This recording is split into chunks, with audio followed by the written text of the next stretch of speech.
dejó de editarse. En libros de usado llegó a estar apreciado en el sentido económico, hasta $1,000 llegó a costar una primera edición o más de este libro. Y entonces, platicando con mi hermanita María Fernanda Campa Uranga, dijimos, pues vamos a hacer una edición. Gobernaba Mancera el DF y apoyó Mancera, así es, como jefe de gobierno, esta edición que nuestro compañero que hizo todo el trabajo ya de elaboración del libro, metió material reciclado y tal, y entonces la pasta estaba medio pedorra, la verdad sea dicha, pero el título era muy bueno, que eso lo insistió María Fernanda Campa Uranga, que era Memorias de un comunista mexicano. Ahora quedó, no sé si este era el título original, Mi testimonio. Hicimos con Editorial Noroña una tiraje, ¿no?, que era por mis purititos, ¿no? La editorial, la Constitución te da el derecho a imprimir, y yo dije que me metan a la cárcel por hacer el libro, se estaría toda madre. Y lamentablemente no sucedió, y digo lamentablemente porque para el currículum hubiera sido chingón que te metieran a la cárcel por editar libros, ¿no? Luego ya, aquí hemos editado, como lo dijo Santiago, La Estela de Tlatelolco. Van a decir que tenemos un complot familiar, porque vamos a editar un trabajo que se hizo sobre María Fernanda Campa Uranga. Fernanda nunca, una chingona Fernanda, y yo la jodía a esa mesa que alude de la cocina, donde se discutía política. Tuve el orgullo y el honor de formar parte muchas veces de ella, y yo le decía a Fernanda, escribe sobre tu vida. Ella le valía madre porque nunca fue protagonista, siempre fue fuera de los reflectores, pero era una gran protagonista. Las cosas que vivió importantísimas, y como era ella, le valió madre, nunca quiso escribir nada. Entonces hay algunas cosas que otros que la quisimos mucho escribimos sobre ella, pero lamentablemente carecemos. Hay un primer libro que se hizo que yo creo que se queda lejos, y un libro sobre Concepción Uranga, que también era una gigante, ¿no? Es una familia verdaderamente excepcional, ¿no?, que yo creo que también debemos publicar. Ella hizo un ensayo sobre los archivos de la nación, que con ese debió empezar ese libro, que no tiene desperdicio, es una joya de texto. Y cuando Santiago habla de que en esa mesa se discutía política, no politiquería, política, no qué cargo vas a tener, política, cómo vas a servir al país, revolucionaria, cómo hacer la transformación de la patria, comprometidos con el pueblo. Ahí se discutía política con principios, con ideales, con compromiso, con honestidad, con integridad. Dice Santiago sobre Valentín Campa, que vivió casi 14 años de su vida en la cárcel solo por pensar diferente. A ver, era comunista. Eso quiere decir solo por pensar diferente. E igual que a Ricardo Flores Magón lo quisieron doblegar diciendo, bueno, pues arrepiéntete, cabrón, y te soltamos. E igual que Ricardo Flores Magón, fue más afortunado en ese sentido Valentín Campa, porque fue un hombre longevo, vivió 96 años. Se murió Fidel Velázquez antes que él, que también fue muy longevo, y Fernanda decía, ay, sí se lo chingó Valentín, porque nomás faltaba que el cabrón de Fidel hubiera vivido más. Porque no mucha gente sabe que la CTM fue creada por comunistas, con Valentín Campa a la cabeza, y que abrieron generosamente, que era un gran cuadro, Lombardo Toledano, pero que si se quiere equiparar, los que sean admiradores de Lombardo Toledano se van a enojar, pero era como Chucho de ahora, ¿no? Ahí se acomodaba el cabrón, ¿no? Era un hombre muy capaz, muy formado, un extraordinario orador, pero se acomodaba, la verdad. Y Valentín fue siempre una línea. Su testimonio de la época del gobierno cardenista no tiene desperdicio, porque él fue, como aquí se comentaba, tuve sus análisis, sus discusiones con los funcionarios del gobierno sobre economía. No, hombre, dice el compañero presidente que el mejor secretario de Hacienda era abogado, Ortiz Mena. Valentín, sin ninguna demagogia, se lo llevaba de calle, porque más era comunista, estaba comprometido con el pueblo, sabía lo que había que hacer en favor de la gente. Realmente son gente gigantes, pues, porque tú ves de origen muy humilde, quiso ser asesinado, si mal no recuerdo, por Portes Gil cuando era gobernador de Tamaulipas, porque también, no, Valentín era de Monterrey, era regiomontano. Yo le hablo con mucha familiaridad, pero tampoco lo traté. Yo lo veía ahí como un santón del PRD, ya muy mayor, con su bastón dando chingadazos ahí en el pleno del Consejo Nacional, porque era un desmadre, no había respeto, no había seriedad en algunas cosas, y él se enojaba, ¿no? Y la verdad es que yo nunca tuve un trato. Si Santiago, que fue su nieto, no tiene ninguna cosa ahí de anécdota personal más la que acaba de comentar, yo ni siquiera, o sea, yo ahí lo veía de lejos, alguna vez alguna cosa intercambié con él. La izquierda ya había perdido el rumbo, el trabajo sindical y el trabajo con los trabajadores y trabajadoras, eso ya estaba perdido, estaba instalado en lo electoral. El PRD, si alguna, como dicen los argentinos, falencia tenía era esa, pero francamente era un gran cuadro, siempre efectivamente metido en la actividad sindical, ya lo resaltó Santiago, que no es una cosa menor, fue expulsado del Partido Comunista por no participar en el atentado a la vida de Trotsky, ¿no? Que mucho lo honra, la verdad. Y luego, pues se van olvidando. Dice en su pura introducción, Valentín Campas Salazar, la burguesía no puede existir sin explotación del proletariado, que sigue siendo una verdad del tamaño de una montaña, y que luego nos vienen a decir que tú cuántos empleos creaste, que yo soy creador de empleos. Y yo les digo, pues si enterraran el dinero y ese les generara capital, enterrarían el dinero. Son muy farsantes. Pues, dan empleo porque es la manera de apropiarse del trabajo de las trabajadoras y trabajadores del país, y yo creo que tendremos que transformar el sistema económico de nuestra patria en algún momento. Yo espero que sea pronto, yo estoy en esa línea. Valentín nunca renegó de su condición de comunista, nunca renegó de su condición de ateo, nunca renegó de su condición de revolucionario, siempre consecuente, militante, entregado. Su vida, la vida de esta familia ha sido la vida de mujeres y hombres dedicados a la política, al servicio del pueblo y de la patria, revolucionarios de cuerpo completo. Qué impresionante, la verdad. Y como decía también Santiago, cuando fue a la rotonda de las personas ilustres, los restos de Valentín, es un discurso hermosísimo. Ahí está el compañero presidente, ahí está nuestra compañera pues, Claudia Sheinbaum, que también ahí tuvo algún vínculo con la familia, muy cercano. Y la verdad es que fue un evento muy bonito, y sin embargo quedan desde deudas pequeñas, con eso cierro, hasta deudas enormes o aparentemente pequeñas. Por ejemplo, cuando Mancera participó en la elaboración nuevamente de este libro, se quedó que una estación de la línea dorada iba a llevar su nombre. Qué bueno que no, porque a lo mejor era la que valió madre, ¿verdad? Entonces, pero ahí quedaron en deuda.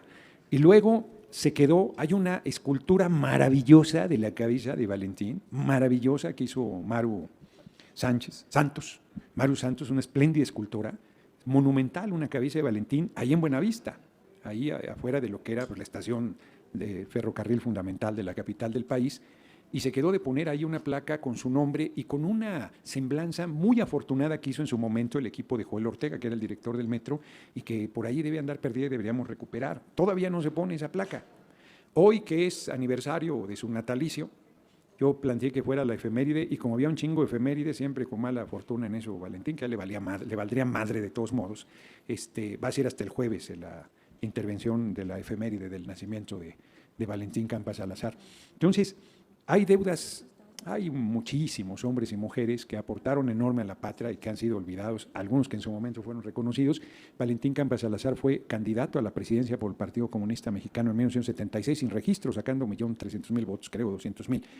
Pues en cualquier otro país un hombre que hubiera pasado casi 14 años de su vida en la cárcel habría sido presidente.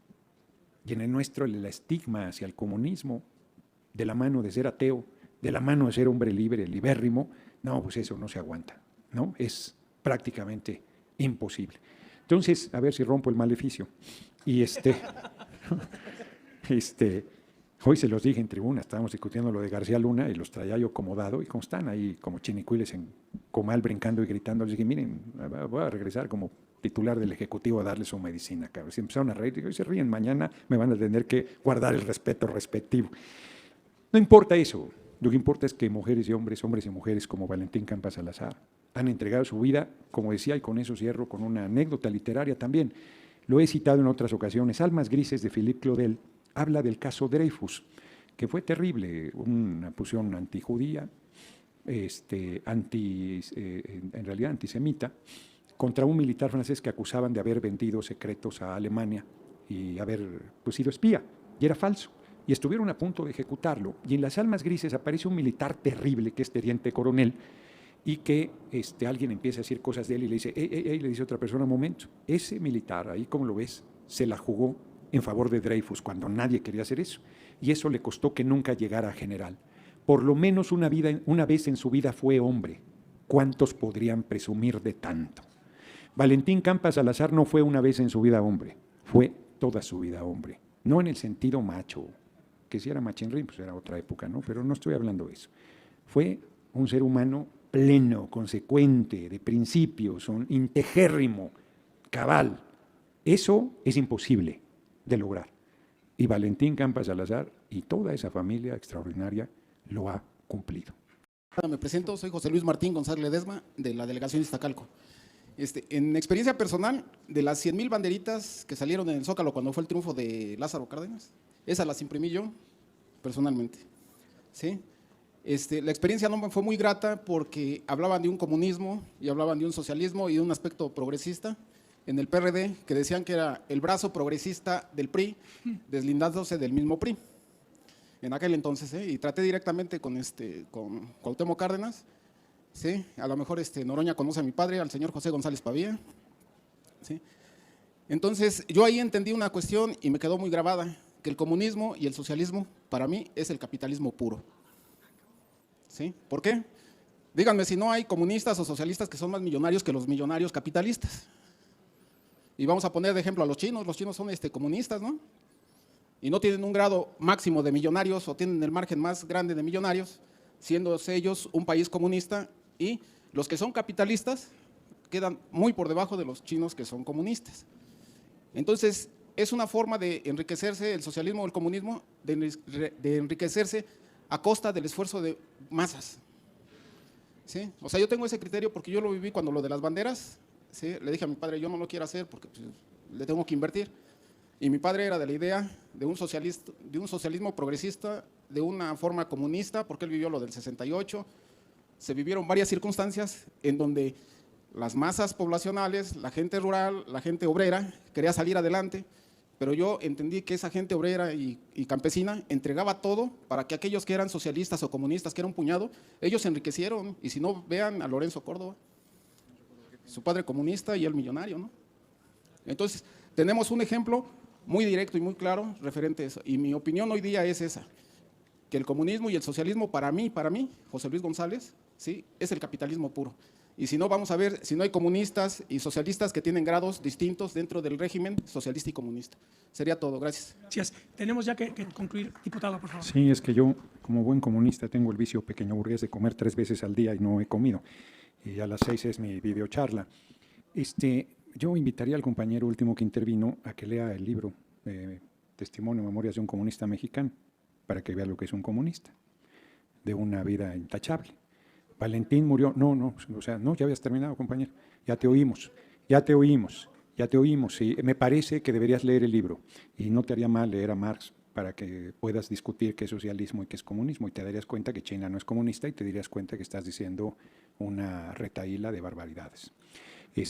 Porque tu ignorancia es monumental. Yo respeto los puntos de vista, pero se necesita temeridad para venir a plantear lo que vienes a decir aquí, que es una falta de respeto a la memoria que estamos aquí celebrando de un gran comunista que vivió en un departamento pues, de interés social. O sea, Valentín no se hizo nunca de propiedades.